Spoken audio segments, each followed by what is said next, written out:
What's going on, everybody? Happy opening day. It's the NS9 Postgame show powered by Primanti's. I am Jim. With me is Neil. Neil, the Pirates win a thriller 12 innings, 6-5 over the Miami Marlins on opening day. What a game. I can't take my heart can't take 162 of these, Neil. I was in agony for the last hour of this game. Like, just the constant crawling back and then all the stupid plays. But we won. Yeah. We won. I mean, I did not enjoy a lot of that. I'll say this. So first off, first post-game show of the regular season, the Pirates won, which means we're giving away sandwiches right now. So if you see on the corner here, comment hashtag raise it anywhere in the comments.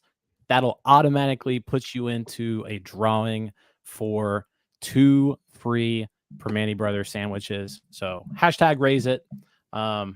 Just put all throughout the show. Go ahead and just drop those comments. But yeah, man, Neil, what a game. I'll say this too, like going in really the whole game, I was like on the edge of my seat. This was just a really, really good baseball game, and it just felt different than it was a great. I mean, this was a great baseball game. It was a great baseball game, but it was not good baseball play. You can argue like from a sloppiness standpoint, right? Yeah. Like it was surely there were some sloppy moments, but this was an exciting baseball game. It was. You got your money's worth tuning into this one, that's for sure. Yeah, that was what, a 3.5 hour game in the extras. I mean, yeah, it is something like, like there's a lot of uncertainty in the world, but the Pirates are constant. They never make it easy. Yeah, that was a Pirates game. Lots of strikeouts, lots of runners left on base, some bad defensive plays, and yet we're sitting here like we were in September of last year, and the Pirates somehow won this baseball game. I don't know how. We tried yeah. I mean, let's get into it. Let's kind of talk about it. Again, keep dropping hashtag raise it in the comments. That's going to get you into the drawing for the Primanti's free sandwiches. But let's kind of start at the end, right? Like, I mean, the very end is kind of where all of the drama happened. The 10th, 11th, and 12th innings, the Pittsburgh Pirates, first off, base running. We talked about that. Just insane. They get 3 runners thrown out on the base paths in extra innings, and they still somehow pull this one off. Jared Triolo coming up huge in the 12th inning. He was having a terrible baseball game. He was 0 for 5 at this point. He had committed an error in the field at second base. Just a dreadful game by Jared Triolo until the 12th inning. He gets jammed on a pitch inside, bloops it over the second baseman's head. That scores Brian Hayes to give the Pirates a 6-5 lead. Then there was some crazy madness that happened on the base paths afterwards, but I didn't mind that craziness. That actually made some sense. You want to see they get confused. You try to score. That actually was fine by me. It was everything else. But I mean, the bullpen was nails today. Yeah, especially in extras. Like they were absolutely clutching all the outs we needed to, especially there at the end. Like Luis Ortiz, I saw someone up in the comments saying like he was player of the game, and I didn't think it like that. But it's hard to argue against that. I mean, he did everything he needed to do on 11 pitches, 2 innings, shut the door. He was awesome. He really was, and, I mean, he was a guy a week ago we were talking about is even gonna be on this team, right? Mhm. And then he comes into it as a reliever, and, Fangraphs hasn't updated their win probability chart since the 6th inning, so I can't even see, but I would argue that Ortiz probably was the most valuable player in this game from a win probability added standpoint. He came in the 10th inning with a runner on second, Mhm. didn't let him score. Pitched the Mhm. 11th, didn't let him score. Some huge double plays in both of those innings that he was able to induce. Yeah, he looked impressive. Like you mentioned, super efficient. Um, and your boy, let's talk about it right now. Derek Shelton, he coached a hell of a baseball game today. Like you got to give the guy some credit Yeah, when he deserves it. I And wasn't gonna bring it up, but yeah, like I was impressed. Like, yeah, it is a bit like a lot of the Derek Shelton mhm, stuff is a bit, but like he didn't really put a wrong step forward today. He got yeah, the Olivares pinch hit correct, like exactly at the right time. All his bullpen moves were on point, mhm, and and that challenge was kind of dumb, but it was kind of a who cares? It's the 11th inning. It's a desperation move, but yeah, no, it yeah, was a great game. And if you want to know what Ortiz was like, I'm on Savant's win probability. Every time he would come in, it would drop. It would be an 80% win percentage for the Marlins. It would go back up to 50%. mhm, We would squander and go right back down. And so it was kind of like he was the one turning the tide. yeah, yeah. Him and Brian Hayes. Yeah, Luis Ortiz plus 30% in win probability added on Baseball Savant, it seems. Wow. So actually no, plus 61. Plus 61% for Luis Ortiz. So yeah, he is the MVP from if you Yeah. look at it from that standpoint. Um yeah, let's kind of talk about Derek Shelton and just the moves that he made here. I think there was a Mhm. lot of criticism about the lineup, right? It's day Mhm. one of the regular season. You had people criticizing the lineup. And I mean, justifiably so. Like you had Connor Joe leading off, you had Oneil Cruz batting sixth, you had Rowdy Tellez in there against the lefty. Um, Mhm. but every move that Derek Shelton made in this game worked, right? Yeah. Starting with, I mean, let's start with the bullpen, right? He brings Mhm. in the 6th inning. Mitch Keller goes out to start the 6th inning. Fleming comes in to finish it, gets the one out needed to finish that game, Mhm. that inning, and then in the 7th inning, against the lefty reliever, and this was another wrinkle in today's broadcast. I didn't even realize that this rule changed over the offseason, but um, Andrew Nardi had to stay in to face one batter in the Mhm. 7th inning because of the new rule where like you have to face three, even if you're coming in Mhm. at the end of an inning. Um, so well, actually, no, that's not right. That rule didn't change, did it? Because Fleming only faced one batter. Was Greg Brown just making stuff No, I up? don't. I think once the inning ends, you can just use another pitcher. I was Yeah, surprised. that's what I thought too. That's what I I thought was too. I So was so Greg surprised Brown was Andrew just Nardi making would have. stuff up. I There was was no rule surprised that change. Andrew Nardi faced a Cruz. Like So I was really surprised. yeah, Fleming pitched to one batter. Nardi faced three, right? I was like, yeah, Well, actually, Nardi faced four, but Nardi yeah, leads off that 7th inning. It was supposed to be mm, Rowdy Tellez. Tellez pinch hits. mm, Edward Olivares pinch hits for Rowdy Tellez, and Edward Olivares it's a solo homer. It's the first time the Pirates have had an opening day pinch hit home run since Nate McLouth in 2007. So that was kind of cool. wow, All right, here's what the rule is. The rule is if the pitcher warms up, they have to pitch in that inning. That's what it is. So okay, it wasn't the whole three batter thing, but because Nardi went out there to warm mhm, up, he had to face one batter. And so Shelton pulls the right string there. He mhm, pinch hits Olivares, gets the home run. The Pirates add on another run there in the 7th. Um, the Pirates kind of took it to the Marlins bullpen, right? I mean, mhm, Jesus Luzardo looked really good today. Struck out yeah. 8, only gave up 2 hits. The Pirates weren't getting much off of him. Bryan Reynolds did hit a 2-run homer. Um, That but was an absurd outside, pitch to hit a yeah. home run off of. Like Oh, it was great. that was Yeah. above the zone. It was tailing out. I have no idea how Bryan Reynolds pulled that out of the yard. That was impressive. and Yeah, he that was nailed it too. good piece of That was a no-doubter home run. But Yep. yeah, Luzardo Yeah. was fantastic tonight. Like 18 swings and misses, 8 strikeouts. We were lucky he stopped at after the 5th. He was looking really strong. I thought he was going to go out for at least 6 innings, but we did make them pay. Like we got to the bullpen early, and we kept chipping away, and that was the big thing. And I don't know, like it didn't really feel like when we only scored like 1 run when we loaded the bases up twice in 2 innings. I was kind of like, oh well, that's the game. It's over.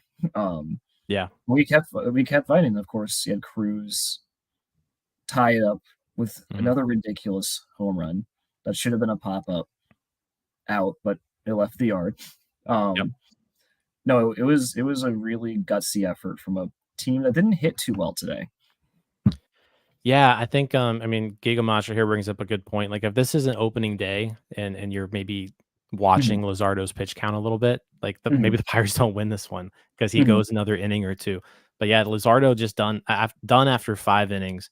And that's when the Pirates bats kind of broke out. They ended up getting 7 hits off of the Marlins bullpen, and let's see, 6 walks as well.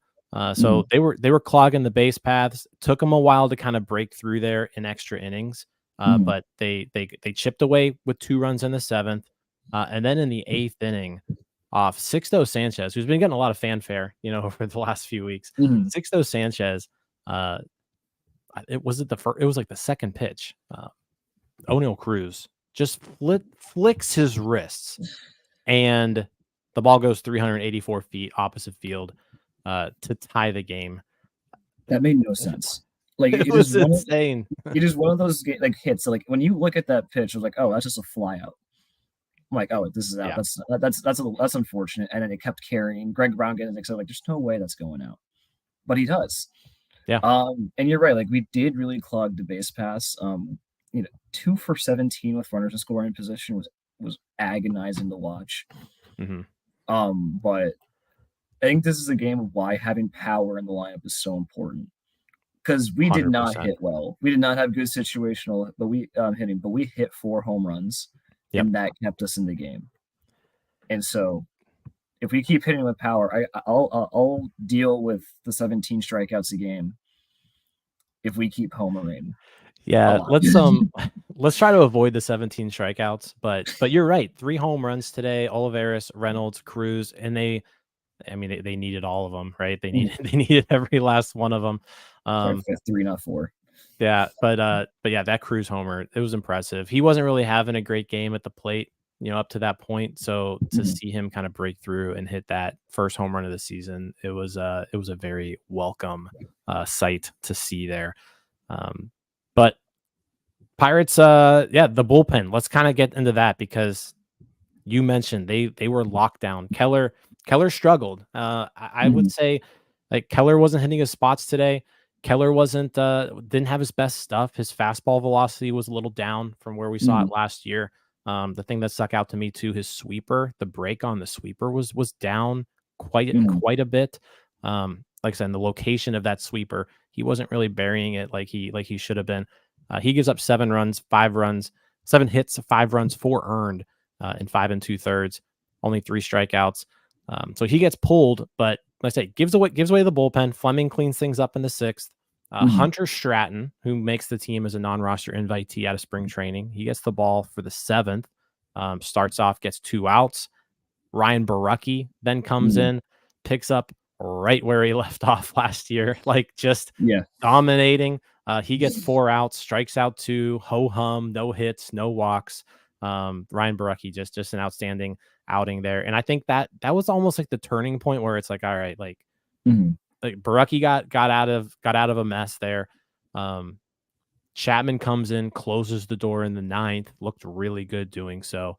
And then Luis Ortiz, just outstanding work in extra innings. And then Jose Hernandez, for some reason, David Bednar not available today.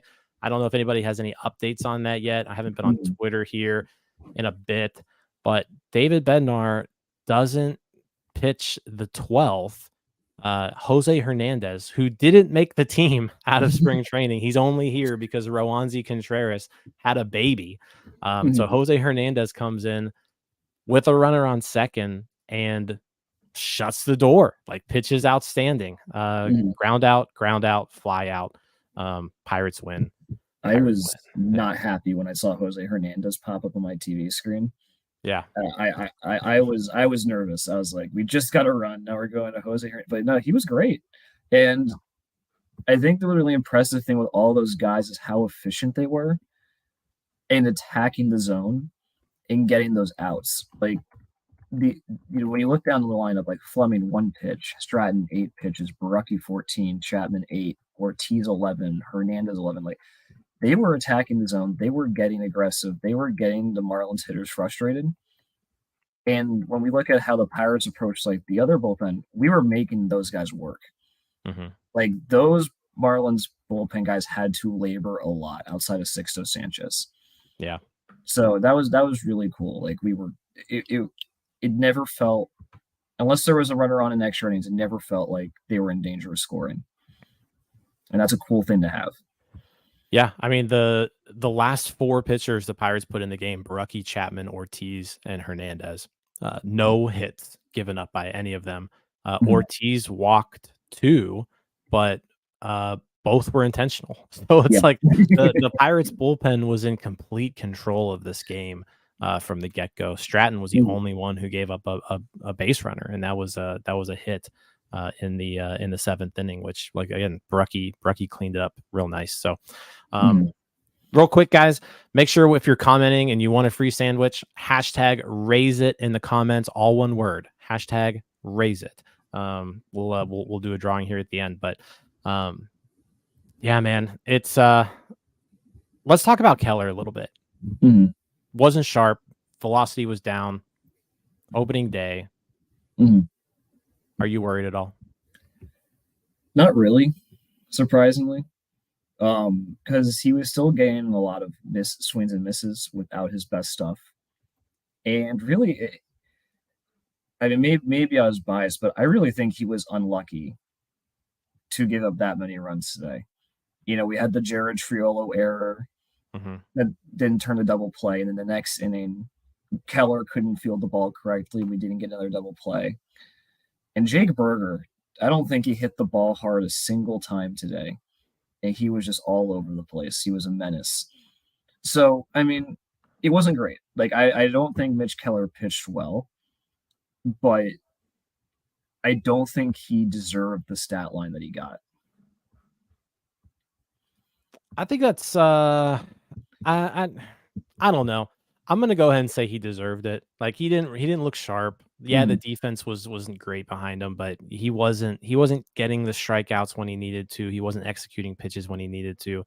He was off today. And I guess, my question that I asked you was, is it time to worry? Just to ask that to myself, no, right? It's opening day. It's the first start of 32 this season. So I'm not worried about Mitch Keller. I do think it's, maybe something you have to look like keep an eye on.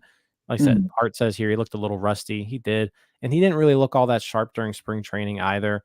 But you kind of hope that he just builds his arm up a little bit, gets into a groove, and hopefully he does that sooner rather than later. But 7 hits, 2 walks today.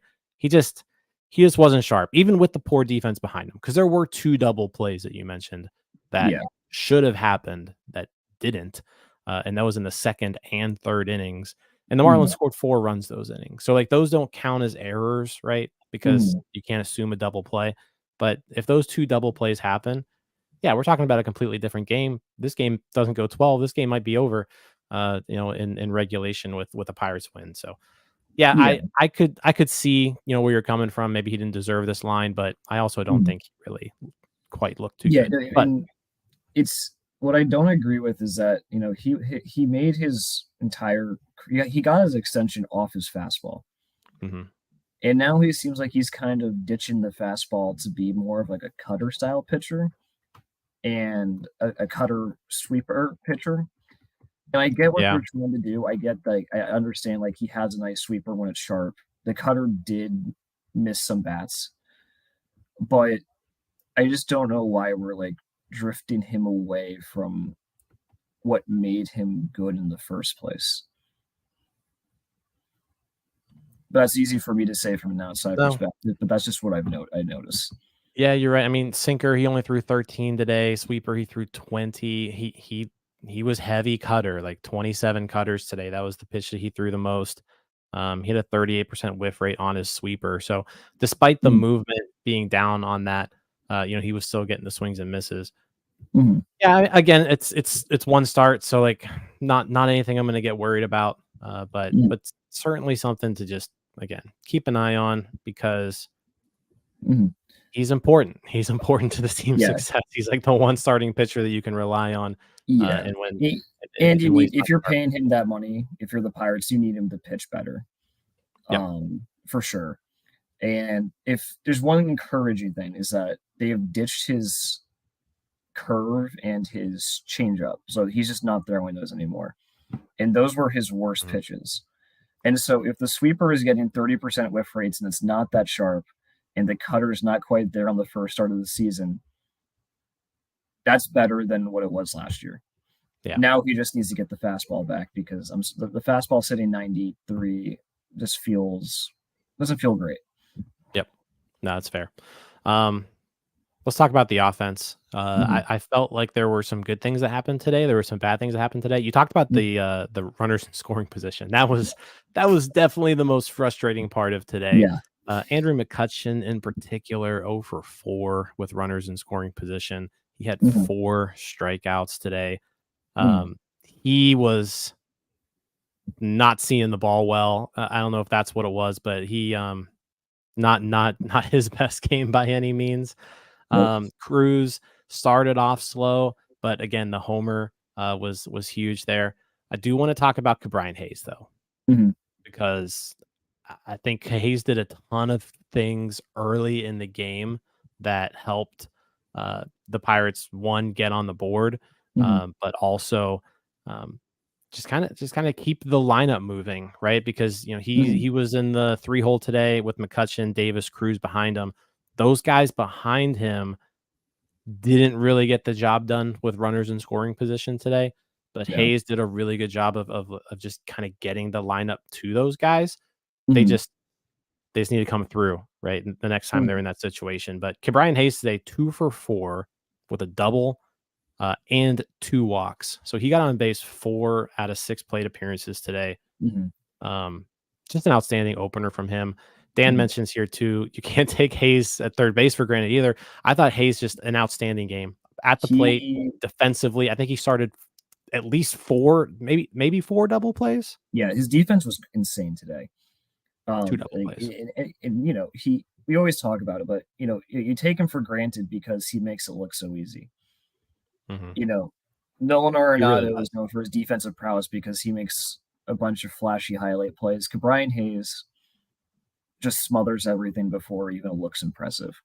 Mhm. And yeah, I mean, the biggest thing I saw from Hayes today is walking twice because he's never been a big guy who walks a lot. It's never been his game. He's never been someone who's going to take a lot of pitches. So if he can even bump that walk rate like up to around like a 9%, that's scary because not only is he hitting the ball hard and he's elite at defense, but now he's also like able to get on base.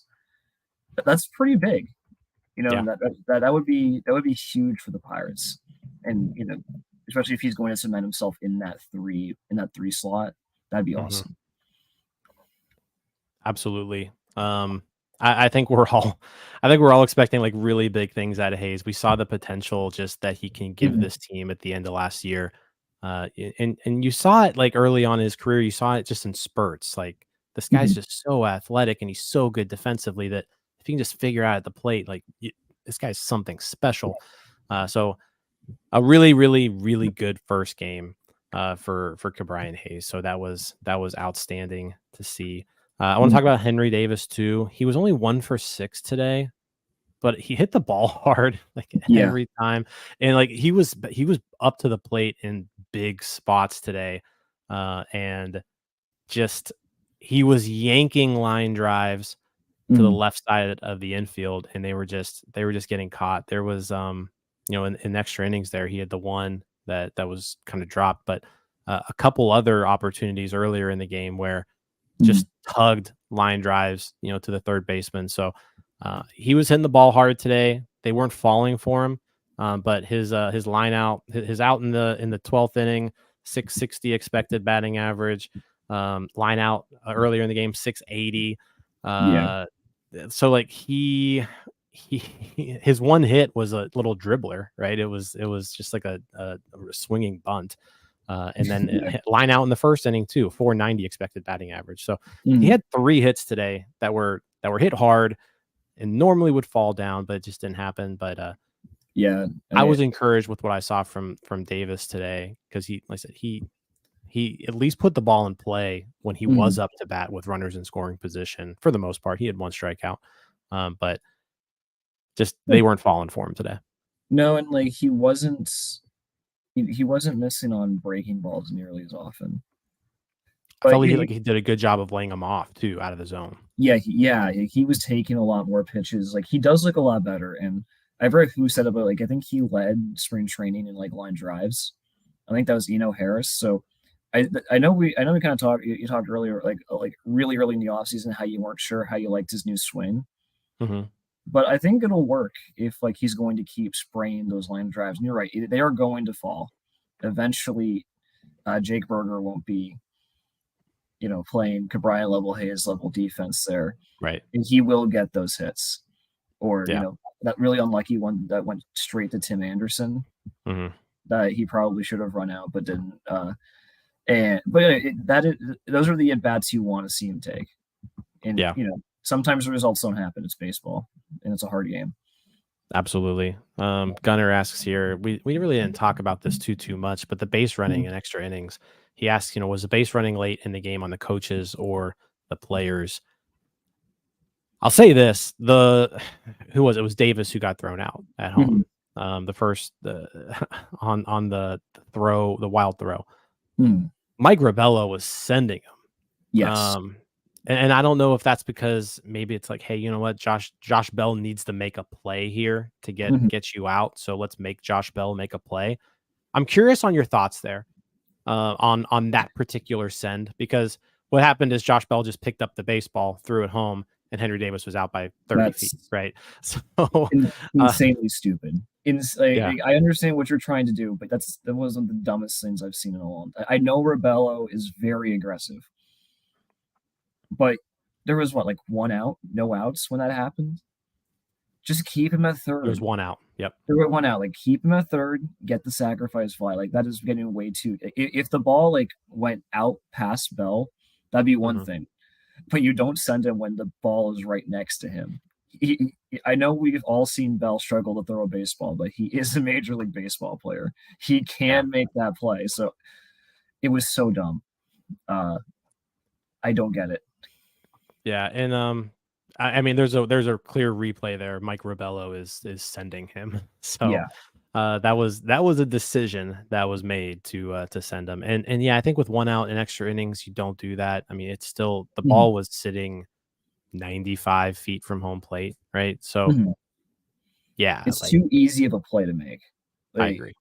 So I guess the second one wasn't really his call. That was just like the preset play. Yeah, the contact plays, honestly, I'm cool with them.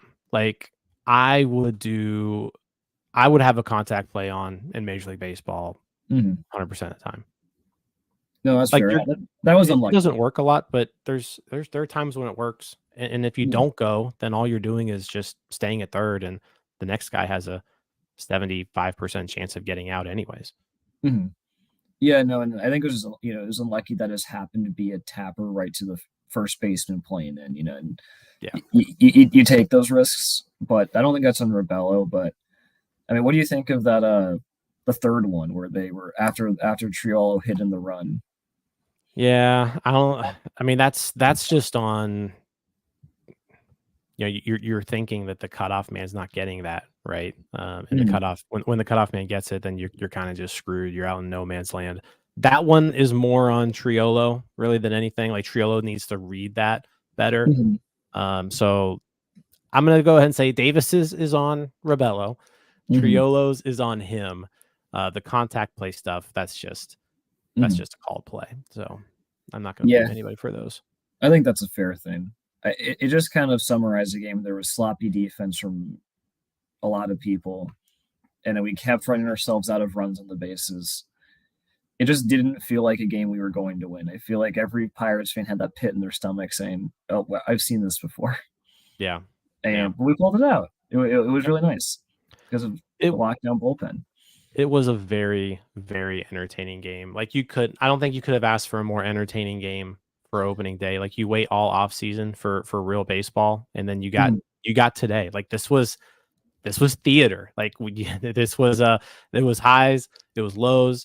It got your blood pumping. It got you up out of your seat. There were big moments. There were low moments. It was a really entertaining baseball game. So, yeah. before we move to this giveaway, though, I'm gonna give everybody a few more shots here. We've got some entries into this contest. Hashtag raise it, all one word. Hashtag raise it. Just comment that somewhere in the comments. That's gonna get you an entry into the free sandwich. We're gonna do that in about a minute here, but before we do that, you got anything else to add as far as how the game went? No, but I'm happy baseball is back. As much of a heart attack it's causing me. That was a lot of fun. Yeah, no, it was just a lot of fun to just watch real meaningful baseball. And it, like I said, it felt different this year because like opening day is always a special day, right? It's a special day for me. It's a special day for all baseball fans. But this one in particular feels different than the opening days of the previous few years because there's like real true hope for this team. I'm not saying this team's going to go to the playoffs, but this is the first team in 5 years where like there's a legit chance that it could happen. So it just felt different just watching the game. Like it made you be on the edge of your seat the whole time. It was just super entertaining, entertaining baseball. Because even like with close games in like the past 5 years, like you said, like you don't feel like that like anxiety because it's like, oh, whatever, the Pirates are still going to lose 90 games.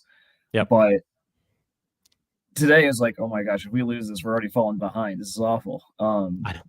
Yeah, you don't want to be one game back. Yeah, like you got to be in first place after today. Yeah, the Reds already won. Please, your God, don't please don't blow this. And so there's going to be some national account tonight that sends out a picture and it's like retweet this if your team's undefeated, and Pirates fans are going to be able to retweet that. Yes. So, all right, we're ready for this giveaway. Let's get to this. So bear with us. This is my first time doing this, so hopefully it works. So we've got 45 entries into the Raise It contest. Get your Raise It in here before we hit this button. But as soon as I hit this button, it's going to give me a name, and that person's going to win 2 free Primanti sandwiches. If you are the winner, just contact North Shore 9 in some capacity, whether that's northshore9@gmail.com or North Shore 9 on Twitter, Facebook, Discord. However you contact North Shore 9, do it there. But yeah, let's go ahead and do it.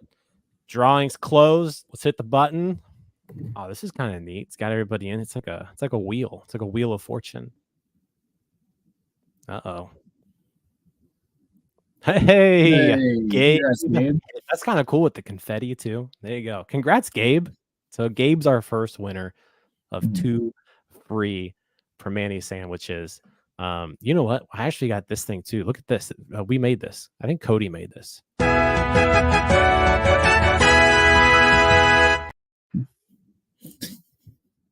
That's pretty cool. That's Gabe. NorthShore9@gmail.com or Twitter or Discord. However you want to get a hold of us, let us know. Shoot us your address, and we'll get those free sandwiches out your way. But that's all I got today. Pirates win 6-5. It was an extra innings thriller. Awesome game. What else? Any closing thoughts, Neil? Love that baseball's back. I'm happy to watch 130 of these games again. Yeah, this is gonna be fun. This is gonna be a fun year. Yeah, I'm actually excited. Yeah, me too. Thank you all for watching. Chat was awesome. Like the video, subscribe to the page if you haven't. Make sure you hit subscribe because you'll automatically get notified anytime we go live, so you don't miss out on any sandwiches. So hit that subscribe button. And if you want to support us further, you can hit the join button. and you can become a member, get some cool perks. Everything we do here is free, but if you want to support us further, you can always do that too. So that's all I got. Pirates win 6-5 on opening day. They're 1-0. They're in first place. They're on pace to go 162-0. I think Brian Hayes is on pace for about 400 hits. So let's keep it going. Sounds good. See you guys later. I'll see you guys later. Hey, you all. Thank you for watching. I know we try to provide the most entertaining content that we can, and we'd love to spread it to as many people as possible. So I know it doesn't seem like a lot, but if you could take the 5 seconds to like this video and subscribe to the page, it helps out so much more than you know. Thank you, and let's go Bucks.